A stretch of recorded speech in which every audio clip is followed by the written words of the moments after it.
সবাইকে শুভেচ্ছা। এখন সকাল 9টা বাজে।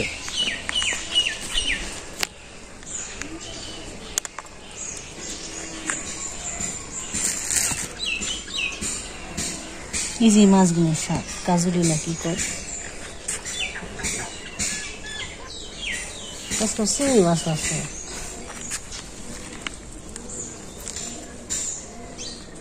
ইসা মাছ আছে তো আজকে সুন্দর। এই যে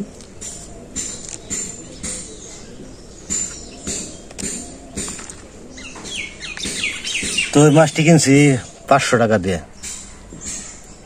ডিব্বাই মাছ, ট্যাংরা মাছ, শিং মাছ, টাকি মাছ, আর অন্যান্য প্রজাতির মাছ আছে, চিংড়ি মাছ আছে। এই যে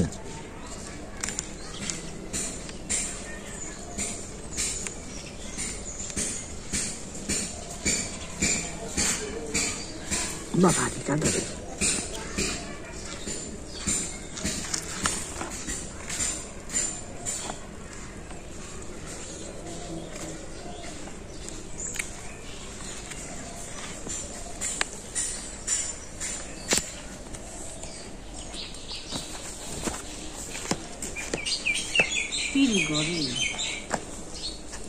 তো বন্ধুরা, আজকে তো মা বাড়িতে নাই।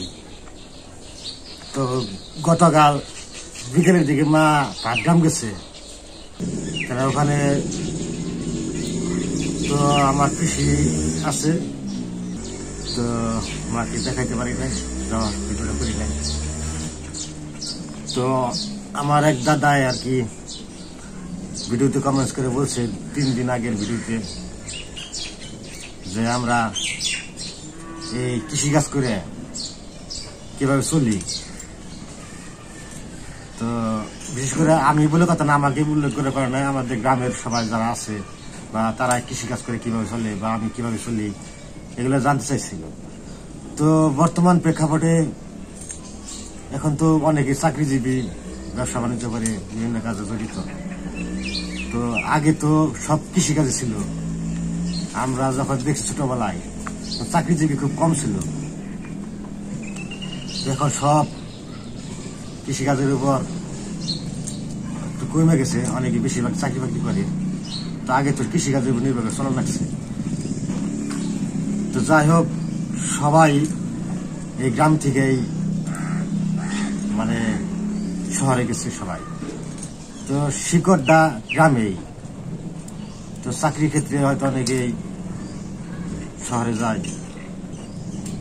তো আসলে শহরের জীবনযাপন আর গ্রামের জীবনযাপন অনেক তফাৎ। তো আমরা এখানে আসছি, কৃষিকাজ করি বর্তমানে। তো আমার বাবা তো যখন জীবিত ছিল তখন আমরা কৃষিকাজ করছি, বাবা কৃষিকাজ করছে। এখন বাবার বর্তমানে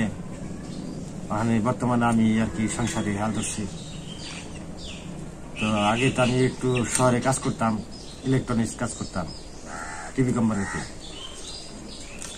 4 বছর কাজ করছি, তারপরে বাবা চলে গেল গা, যার কারণে আমার এই সংসারে হাল ধরত। তো যাই হোক, মানে পরিস্থিতি শিকারে আমি এই গ্রামে আছি এখন। তো বাবা চলে যাওয়ার পরে আর কি এই ইউটিউবে নামলাম। তো পাশাপাশি কিছুটা ইনকাম হয় ইউটিউব থেকে, এইভাবেই চলে।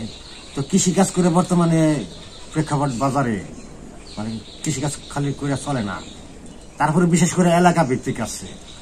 আমাদের এলাকা তো মানে সরিষা আর ধান, এই দুটাই প্রধান ফসল। আর বর্ষাকালীন সিজনে তো কোনো ধান হয় না। যাই ধান হয় ওই যে আমন ধান, ওটা হইলেও হয় না হইলেও না, কারণ ওটা হলো জলের উপরে নির্ভর করে। তো ওটা ধরা চলে না, 2টা ফসলই এটাই ধরা চলে। তো 2টা ফসলের উপর নির্ভর করে কৃষিকাজ করে খরচ টরচ দিয়ে, সার বীজ ভিটামিন দিয়ে, লেবার খরচ দিয়ে সোজা থাকা যায় আর কি। তো এই তো তারপরে এই যে ধান কাটার পরে মানুষের তো তখন অবসর থাকে, সারা বছর বসা থাকে। অনেকেই ভাবতেছেন, কিন্তু আসলে সবাই বসা থাকে না। অনেকেই কাজ করে, যে দিন মজুরে কাজ করে, অনেকেই এই রাজমিস্ত্রি কাম করে, অনেকেই বিভিন্ন যার যার পেশা, অনেকে আছে হাতের কাজ তারা করে।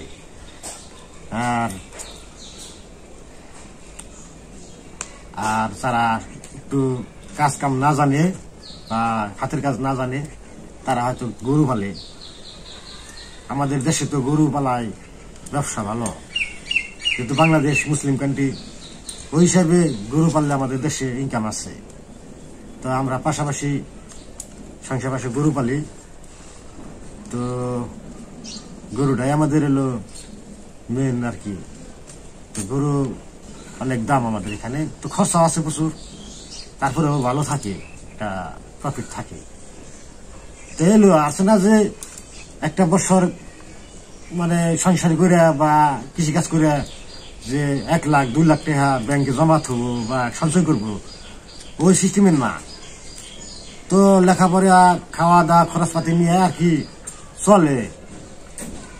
শহরের মতো না যে চাকরি করলাম, মাস শেষে বেতন পেলাম, কিছু টাকা জমা করলাম।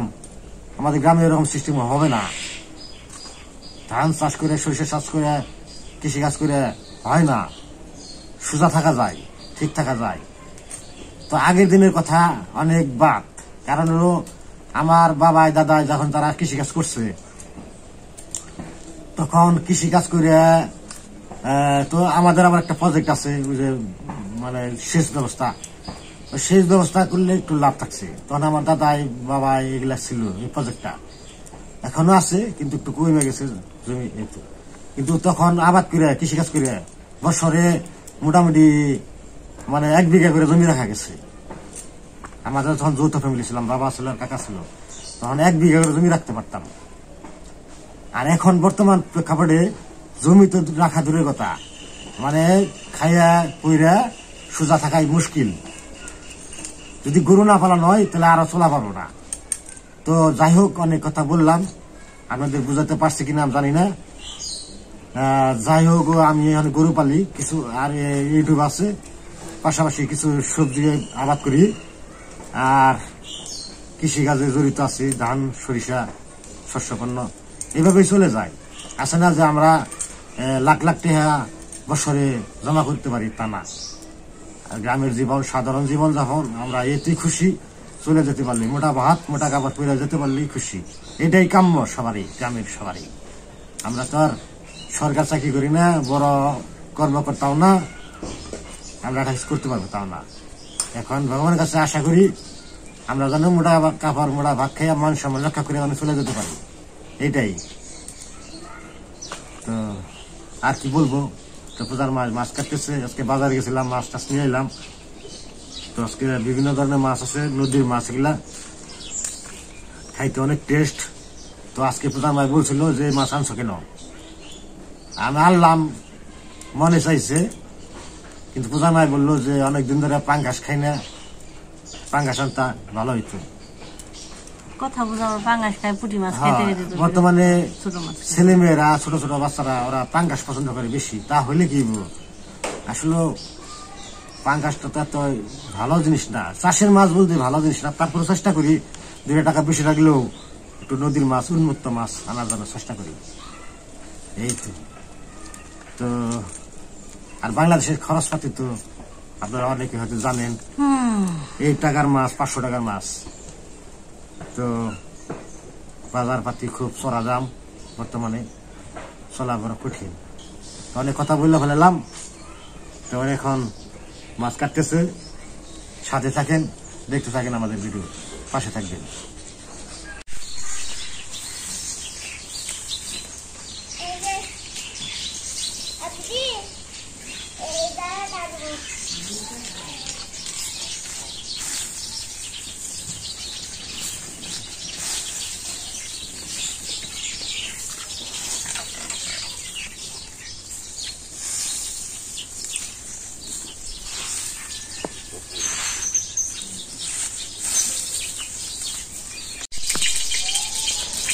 তো ঘটে উঠানে শুকিয়ে দেওয়া হয়েছে, আজকে একটু রোদ উঠছে, আবার শুকিয়ে দেওয়া হয়েছে।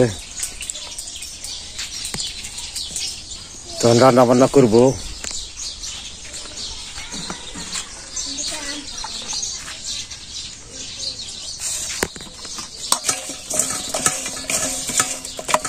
খালি আলু দিয়ে নিছি নদীর মাছ দিয়ে, আর পুঁটি মাছ দিয়ে চচ্চড়ি, আর ইসা মাছটি বড়া।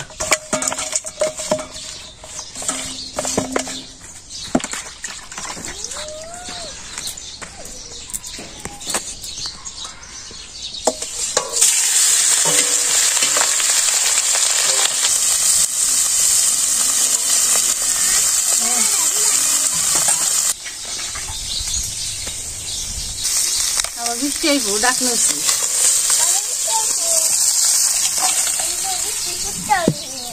ফুটা দেওয়ার টান দিয়েছ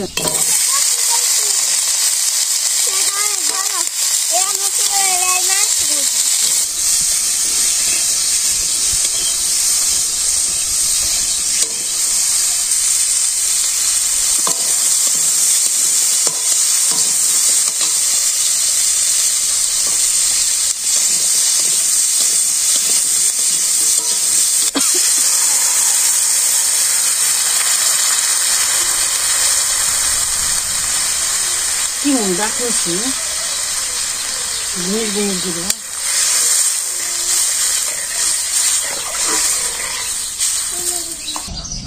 বলো তো রসা না পাইছে সোমবার দিয়ে দিম কাইলা করে উঠছে বসি উঠামু তাহলে দেন রে বসি উঠে হালিছি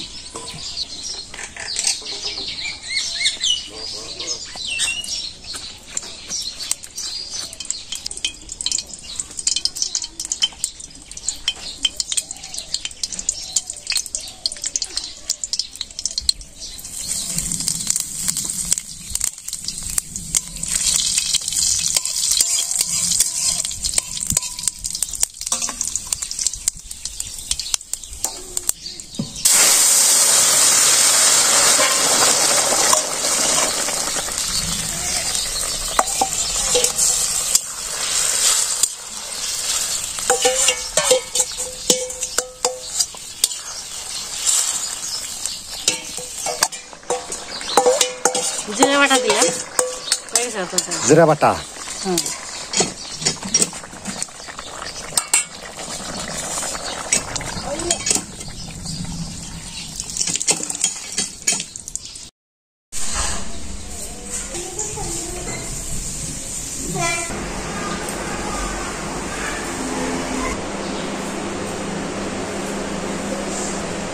লাইট দেন না না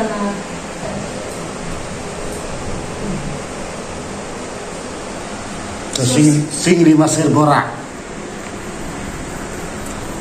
পুঁটি মাছের সরসরা পুঁটি মাছের সসরা নিম পাতা ভাজা নিম পাতা ভাজা আর আলু দিয়ে রসা নিম পাতা ভাজা খেয়ে তুমি না মেলা দিনে নিম পাতা খেয়ে চিংড়ি মাছ বর্তমানে পাওয়া যায় না খুব কঠিন আজকের মাছ কিনছি তো মাছের কিনা সাথে দিয়ে করা চিংড়ি আছে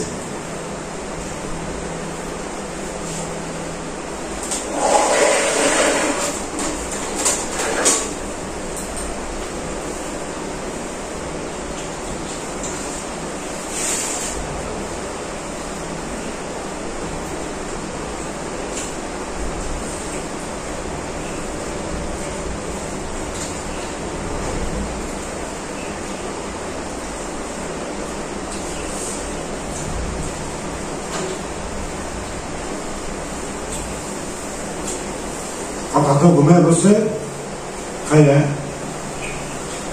পূজা স্কুলে বন্ধুরা তো চটচড়ি দেখাইলাম আর চিংড়ি মাছের বড়া খাওয়াইলো এখন তরকারি নেব বড়াটা খুব ভালো লাগলো অল্প চিংড়ি 6টা বড়া আছে অনেক মজা আছে খুলি নাও নাও রে কই না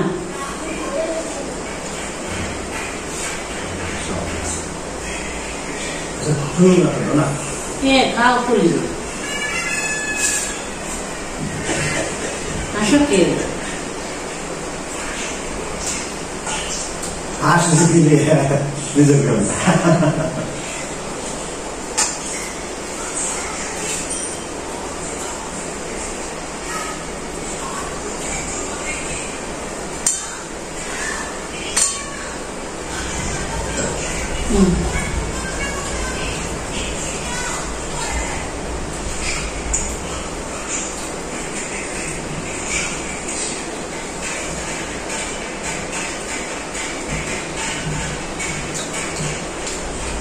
বন্ধুরা এই পর্যন্ত সবাই থাকবেন আমাদের খাবেন